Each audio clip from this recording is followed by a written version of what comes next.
instant sur la religion et le mariage des prêtres. Je me suis inspiré du texte de Cécile de Sèze, publié le 29 octobre 2019 dans l'Express. Mariage des prêtres, pourquoi ça coince encore en France?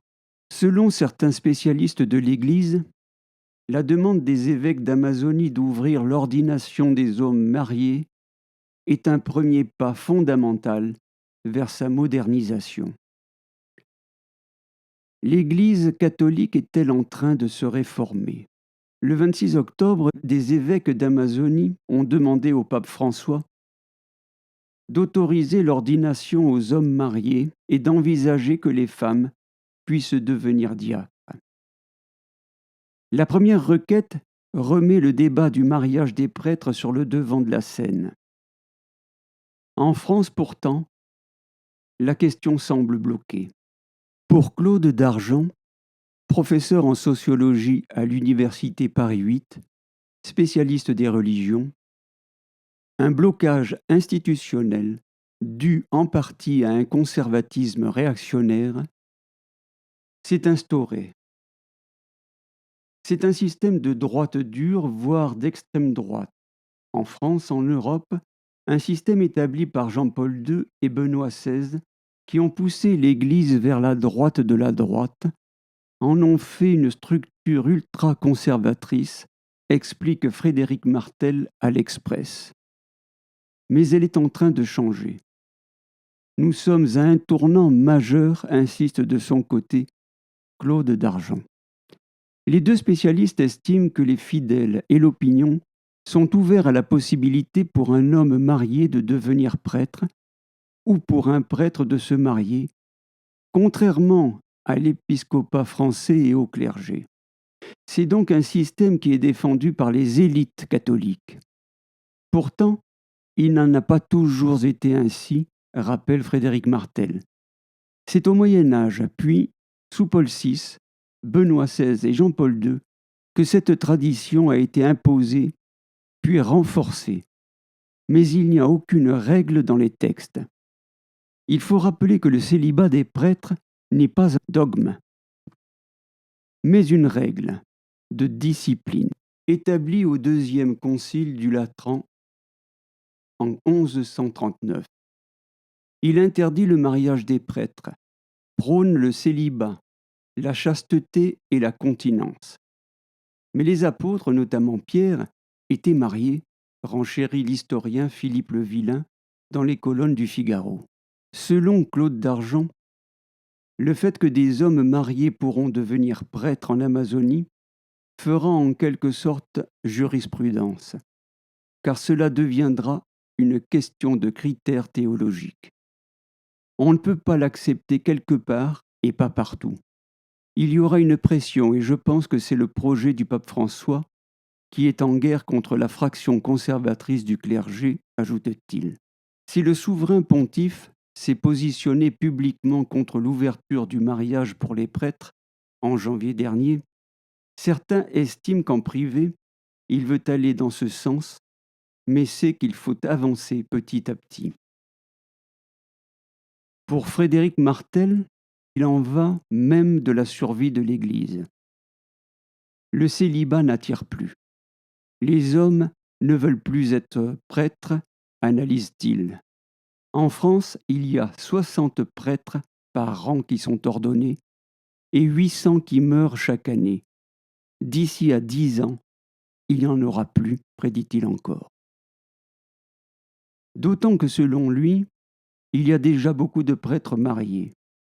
Par exemple, les prêtres anglicans, qui ont rompu dans les années 2000 avec leur Église et ont été accueillis par les catholiques, alors qu'ils étaient déjà mariés. Il y a aussi les prêtres catholiques d'Orient, qui ont toujours eu le droit de se marier, à qui la France fait appel pour combler son déficit en hommes d'Église. Une grande majorité de prêtres à travers le monde vivent avec une femme ou un homme, notamment en Bolivie, en Colombie, en Équateur, et c'est généralisé en Afrique, ajoute-t-il. C'est en effet un aspect supplémentaire qui mène à l'ouverture du débat par le Vatican. confirme Claude Dargent. Il ajoute que le fait d'imposer le célibat isole l'Église du reste de la société. Depuis les découvertes sur la sexualité, ça a créé une barrière avec la société et les autres cultes, précise-t-il. Il rappelle que chez les protestants et les musulmans, le mariage est autorisé. Il y a même des femmes pasteurs, et ça commence, certes doucement, dans l'islam. Poursuit Claude Dargent. Plus globalement, ouvrir le débat, c'est une façon d'atténuer un vrai divorce entre société et catholique. Et pourquoi pas des femmes prêtres au sein de l'Église catholique et dans toute la hiérarchie? Évêque, cardinal, et un jour, pas si lointain, une papesse? Une révolution indispensable au sein de l'Église et de la société. Pour que la société évolue, il faut mettre à bas le pouvoir des hommes sur l'Église. Faudra-t-il en arriver à un schisme pour que les femmes trouvent leur juste place dans l'Église catholique, alors que le nombre de vocations masculines ne cesse de décliner? 7 femmes, candidates à des fonctions qui leur sont interdites dans l'Église catholique, évêques, nonces, curés, diacres, prédicatrices laïques, des femmes aux profils très divers, se sont présentées à la nonciature apostolique de Paris pour postuler à des fonctions qui leur sont refusées au sein de l'Église. Texte de Virginie Larousse, publié le 23 juillet 2020 dans le journal Le Monde. La candidature d'Anne Soupa à la succession du cardinal Barbarin à la tête du siège archiépiscopal de Lyon, il y a quelques mois, avait déjà fait grand bruit. Cette femme vient de lui emboîter le pas en venant présenter auprès de la nonciature apostolique à Paris leur candidature au ministère de diacre, de curé, d'évêque ou de nonce, fonctions auxquelles les femmes n'ont pas accès dans l'Église catholique, essentiellement pour des raisons liées à la tradition.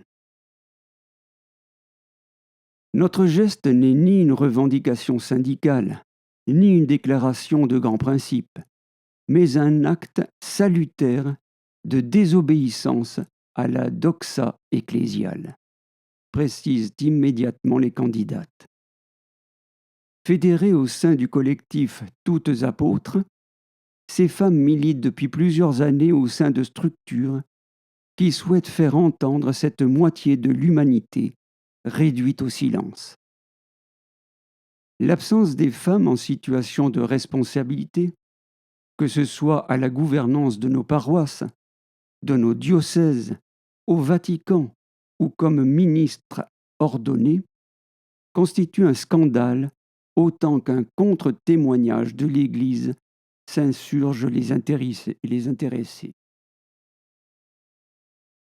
Toutes laïques, les 7 candidates, Laurence de Bourbon-Parme, Claire Conan-Vrina, Sylvaine Landrivon, Hélène Pichon, Marie-Autonne Tépou, Christina Morera, Loane Rocher, présentent des profils très différents, qu'elles détaillent dans leur profession de foi adressée au nonce, le représentant du pape en France.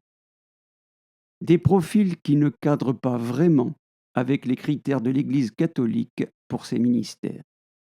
La plupart sont mariées, mères de famille, parfois divorcées.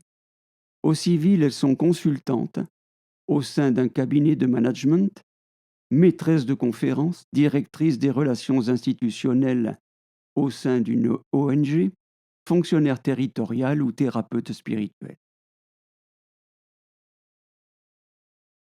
Pourquoi l'Église catholique n'ordonne-t-elle pas de femmes prêtres?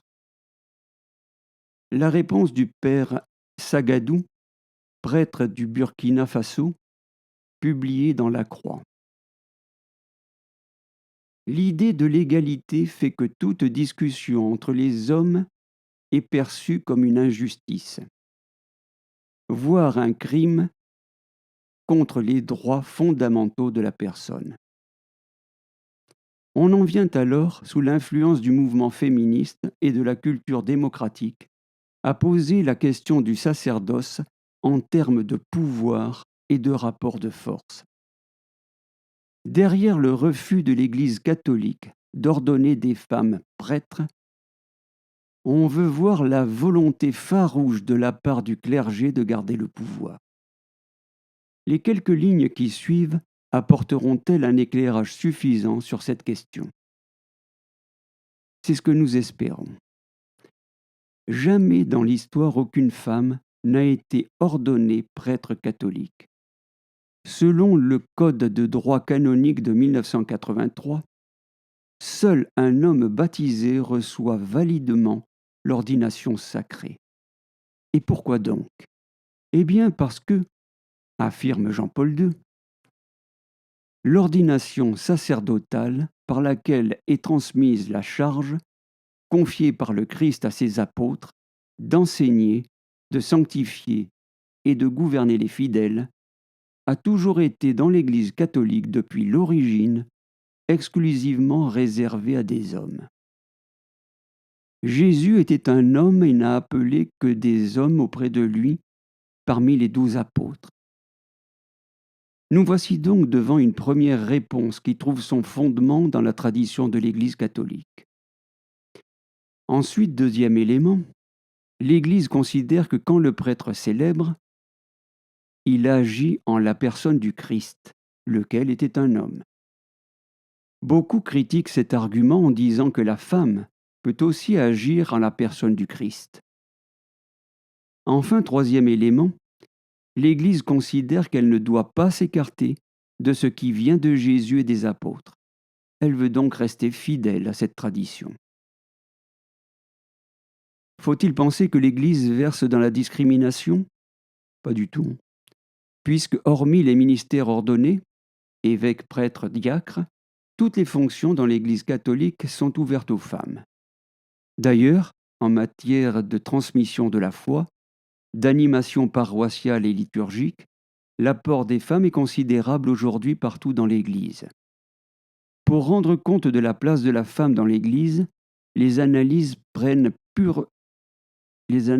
purement sociologiques ne suffisent pas.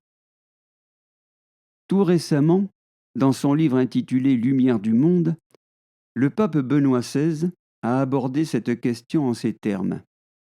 L'Église n'a en aucune manière le pouvoir d'ordonner des femmes. Nous ne disons pas « nous ne voulons pas », mais nous ne pouvons pas. Le Seigneur a donné à l'Église une forme, avec les 12 apôtres puis, à leur suite, les évêques et les prêtres. Ce n'est pas nous qui avons donné cette forme à l'Église. Donc, pour le pape, les femmes occupent tant de grandes fonctions significatives dans l'Église que l'on ne peut pas parler de discrimination. Ce serait le cas si la prêtrise était une sorte de pouvoir. Mais en réalité, elle doit être entièrement consacrée au service. Le pape considère même que dans l'histoire de l'Église, les femmes ont plus marqué l'image de l'Église que les hommes. À suivre l'enseignement de l'Église, la décision de ne pas ordonner des femmes au ministère presbytéral est claire. Cela n'empêche pas de signaler que malgré tout, cette question est toujours débattue dans l'opinion publique, ainsi qu'à l'intérieur de l'Église. Pour le théologien Jean Rigal, dans le cas de l'ordination, quand l'Église voit le Christ appeler des apôtres et ceux-ci se choisir des successeurs, ce qu'elle regarde avant tout, ce n'est pas le sexe des personnes appelées, c'est la volonté du Christ que des ouvriers soient incessamment envoyés travailler à sa moisson. Pour d'autres, le fait que Dieu se soit fait homme ne signifie pas qu'il est devenu masculin physiologiquement. N'a-t-il pas revêtu notre humanité, homme et femme? C'est peut-être quand nous aurons dépassé les catégories du masculin et du féminin pour Dieu que nous serons plus à l'aise avec nos représentations terrestres. Au IVe siècle, un père de l'Église nommé Grégoire de Nazianze confessait: un même Créateur pour l'homme et la femme, pour tous deux la même argile, la même image, la même foi, la même mort et la même résurrection. Selon la tradition de l'Église, le Christ est le seul prêtre de la foi chrétienne. Depuis les premiers temps de l'Église jusqu'à aujourd'hui, évêques, prêtres et diacres sont les ministres, c'est-à-dire les serviteurs, de cet unique prêtre. Autour donc de l'ordination, l'enjeu n'est pas de pouvoir, mais de service.